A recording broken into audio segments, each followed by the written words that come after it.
We've had this Playskool Sit and Spin for years, and it's still one of the most played with toys in our house.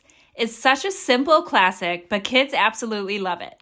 They just sit down, grab the wheel in the middle, and start spinning themselves as fast or as slow as they want. It gives them full control, which makes it fun for toddlers and bigger kids too. One of my favorite things about this toy is how long it lasts. Ours has been through so many spins, bumps, and kids climbing on and off, and it's still just as sturdy as the day we got it. The base is really solid, and the spinning motion is smooth, so kids can easily turn it.